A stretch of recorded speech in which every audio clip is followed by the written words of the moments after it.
Welcome to In Talks With, I'm Danielle Robertson. In this episode, we travel to the sweeping grounds of Wolterton, an 18th century Palladian hall in Norfolk, where centuries of history and years of careful restoration have set the stage for a bold new chapter in contemporary art. The Arts and Culture programme at Wolterton launched this summer with Sea State, an exhibition co-curated by Simon Oldfield and Gemma Rolls-Bentley, featuring two extraordinary artists whose practices are deeply tied to the natural world, Maggi Hambling and Robertson. For Hambling, the sea has always been both muse and adversary, unpredictable, overpowering and endlessly alive. Here, she unveils new works, including Time, an intimate installation honouring her late partner Tory Lawrence, and her ongoing Wall of Water series, paintings that crash with the force and emotion of the waves themselves. Alongside Hambling, Robertson's site-specific sculpture, the Swell, rises in Wolterton's Marble Hall, a fluid, steel form rooted in nature's cycles and the artist's own connection to the queer body in the landscape. Together, their works transform this historic house into a space of reflection, grief, power and renewal, inviting us to confront our place within the vastness of the natural world. I spoke with both artists to talk about the sea as both subject and metaphor, about love and loss, identity and memory, and how Wolterton's history has become a living part of their work.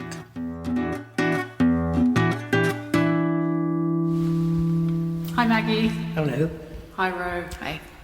I do feel like I'm in a slightly compromised position here on my knees. In front, I've never done a podcast in quite this position, but over to you. Maggie, would you like to begin talking about where we are? We're at Wolterton Hall. I know, it's fantastic. I think it's a really beautiful building, as if it's made for art to be in. And they've been very wonderful in taking down a lot of the more traditional portraits and the rest of it to make room for our work. And I think the space here and the light and the height of the ceiling, and it all works fantastically well.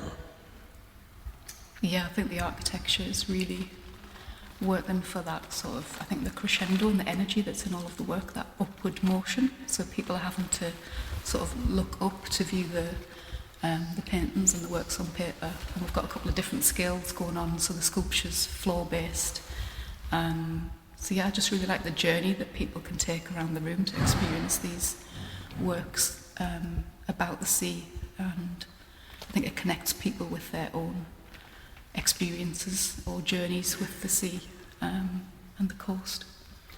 This is the first time you've both been here together with the work? First time we've met, first time we've seen each other's work. Yeah. First time I've seen your work. What was that like?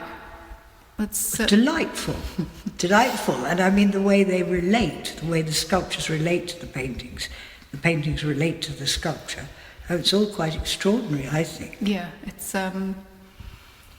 certainly not the first time that I've seen Maggi Hambling's work, and Maggie's work's a great inspiration to me, but to see colours that come through from our different experiences of the sea in the same space, yeah, it's really magical. I think it connects with the sensory experience of the sea and our relationship with changes in colour through the seasons. And I think it's got, I mean, we're pretty landlocked here at Wolterton Hall. Do you know, we're not on the coast. Yeah. So there's no competition from the ruddy sea, is there? Good point, I mean, yeah. just the sea is our sea and transposed into a landlocked beach. And that's another thing about Norfolk. I mean, in Suffolk, you just drive to the sea, park your car, and you're at the sea. In Norfolk, you have to park your car and walk several miles to the blinking sea. Yeah, that's interesting. So I'm better off in Suffolk. There's a theme here, talking about the sea. How was that idea agreed upon? Was that through Wolterton? How did the idea? Well, I think it was Gemma Rolls-Bentley who wrote the book on queer art. I mean, it was her idea. She knew the Rose work and she knew my work. And so she had this vision, and it's all worked out extraordinarily well. We both obviously already work with the power of the sea. And I think the decision though to make this exhibition about will the sea, connecting with the question will the sea survive us, is a really important sort of, it's connecting this space to the local natural landscape and situating it within the natural landscape and bringing audiences in to think about their positions, I think, in relation to we're destroying the sea, we're destroying the natural landscape, and hopefully this exhibition and these works will help connect people with their responsibility, I think, around how we protect the sea. After the waves, then the walls of water, I began to make paintings which I exhibited under the title Edge, and it was all about how we're destroying and completely fucking up this world. And so the walls of water were like nature answering man back, because the little sea wall at Southwell looked like a piece of nothing compared with the power and the beauty and the terror of these waves. And I think it's just criminal the way we are abusing the landscape. And I must say, at the height of the fuss about scallop on Aldborough Beach, I very bravely spoke to one of the fishermen one morning and said, "What do you think's going to happen to the sculpture?" And he said, "Oh, that's not up to us, And I said, "Well, what do you mean?" He said, "That's up to Davy Jones." Yeah. Davy Jones. So it may very well be that scallop is underwater like churches at Dunwich and everything, which my mother always insisted you could still hear the chimes from the church bells under the water at Dunwich. So, it's you make something and you put it by the sea, and then it's up to whatever happens. Exactly. Exactly. That sense of fatalism around. And we have this desire as human beings to want to contain things and categorise things, and you can't control the sea. It's you have to be very respectful of it.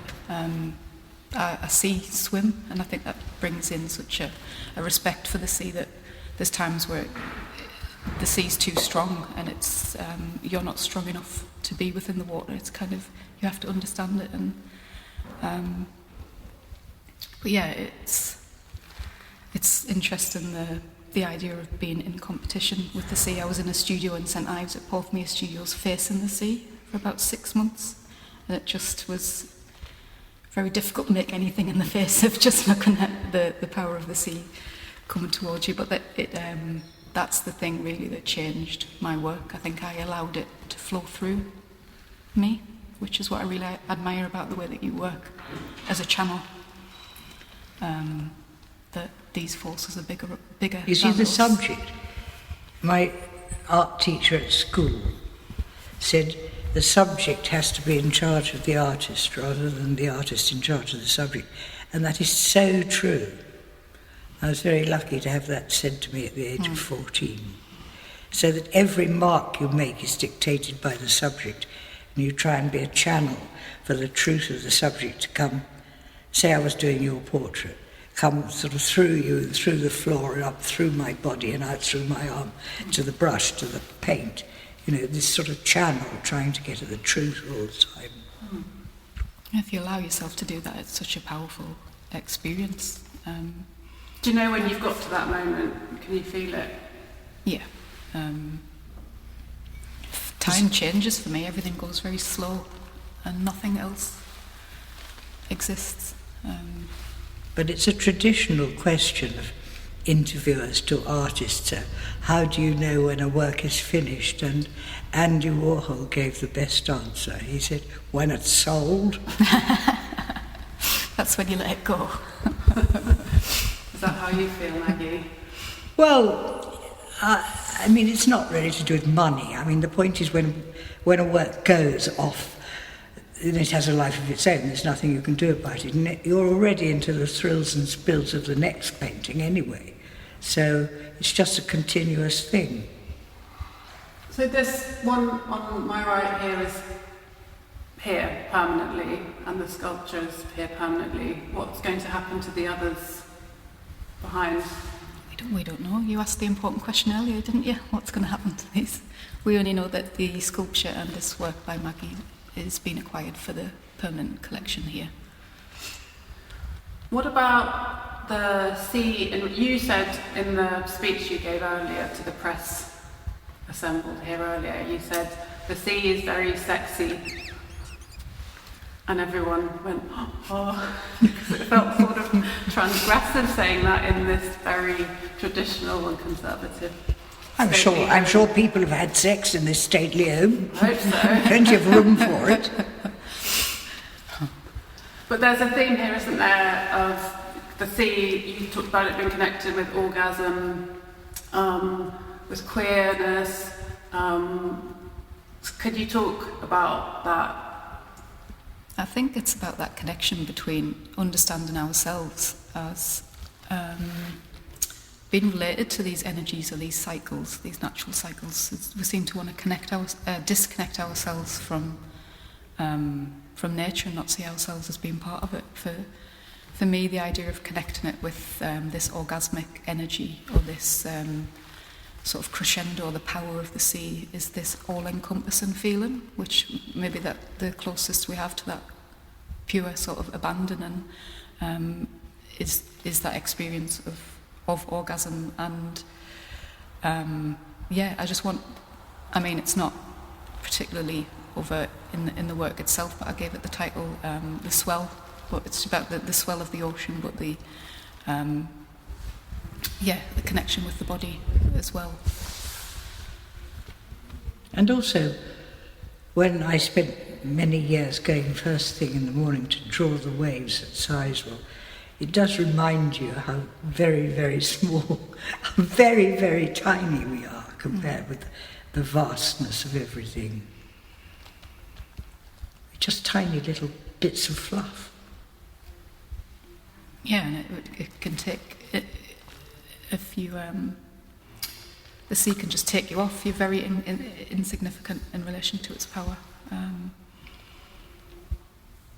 I think I probably paint it because it's a sort of love-hate thing, you know. It's very exciting, but it's also very terrifying. And I mean, Ro's a great swimmer, but I can't swim at all, so I think that's partly why I paint it. To help overcome fear of it? Well, it is, as Ro said, it's the energy of the thing. And Aeschylus compared waves breaking to unnumberable laughterings, which I like very much. It's very difficult to say unnumberable, but anyway, unnumberable laughterings.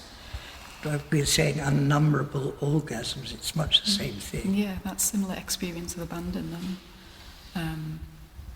It's quite interesting, the process of making these works is quite, the welded steel sculptures is quite terrifying as well. You're playing around with forces that are dangerous to work with, so the type of welding that I use is arc welding, which uses a huge circuit of electricity which melts steel together at the point that the electrode connects them. And it's that sort of combination of being terrified and joyful at the same moment. There's a bit of a connection between how the works are made and that contrast of forces and feelings and sensations. Yeah, like euphoria. Yeah. Kind of danger. Yeah. What about and grief? There's a room, the south-facing room here, where you have your Maggi. There's a portrait or a series of paintings dedicated to Tory, your partner of 40 years, and there are 40 paintings, and they're all of waves, and then around one main painting.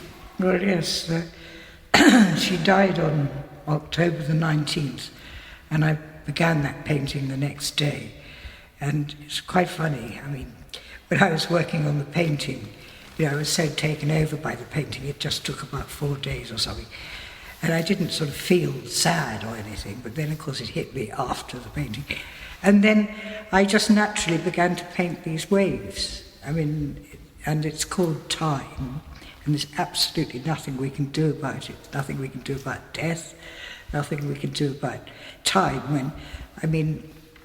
When I was a toddler, and I would walk into the sea and talk to it and talk to it and talk to it as if it was my best friend, and I don't know what the hell I said. But now, being slightly older, I just listen to it, you know. I feel very small and I listen to it. And it's as if Tory had become part of a wave. I think the installation which they've done here is absolutely amazing. It really feels like a sort of tribute to her. Do you feel grief when you see them, or do you feel like that was a cathartic experience to have painted? Oh, I think artists are so lucky. You know, you might feel like murdering somebody, but if you're an artist, you can write an opera about it, or write a poem about it, or paint a picture about it. It's a lot less trouble than actually murdering somebody. And when someone dies, I have a habit of drawing them, and I went on painting George Milley for 2 years after he died, and all the studio was full of my portraits of him in attempts to make the portraits as alive as possible. And then the lorry came to take them to the Walker Art Gallery, and I went up the next morning to the studio and I said, "Come on, you've got to face it, George is dead." You know, but while I was painting him, he was still alive. And I think it's true for everyone. If someone you love dies, they go on being alive inside you. So that's what it's all about. I've got to say, with the time installation, obviously, it's made through a process of grief, but I get a joyful spirit in that room. And the fact that the portrait painting has such a sense of peace. It's a very peaceful experience, which I think there's lots of sort of processes around death and sort of people's spirits being taken by the water, and it feels like that's, the spirit of that is definitely in that room. I don't feel a heavy sense of grief as a viewer in that work. No, it's good. It's good. Yeah. That life going on. Yeah. Ro, what about the space? Were you thinking about the space and about its history, about any of the architectural features of it in relationship to creating the sculpture? I was thinking definitely about the scale and the sort of, I suppose it's quite square, this room, so I was thinking about people's journey around it, and I definitely knew that I wanted to have this central installation of the sculpture with these works around it.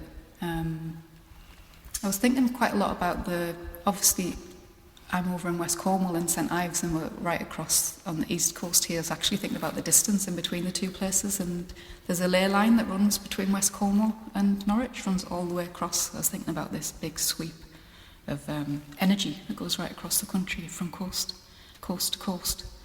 And although these works are probably more inspired by, so at St Ives, it's actually the Celtic Sea that's near the studio.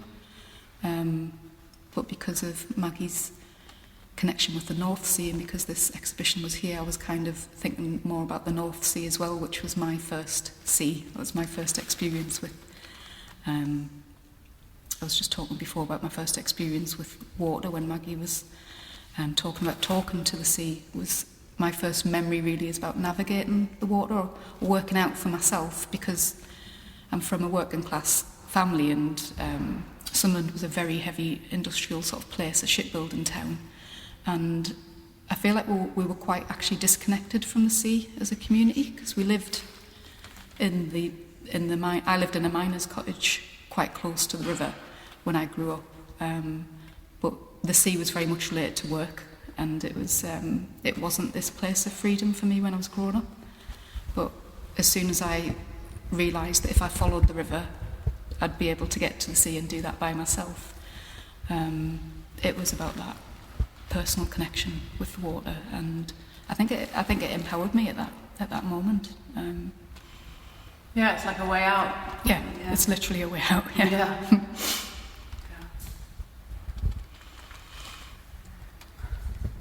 Well, Thank you both very much for talking to me. Thank you. Thank you. I think my arm's about to fall off. So. Rise, sir, from your semi-recumbent posture. You're going to knight me. Thank you.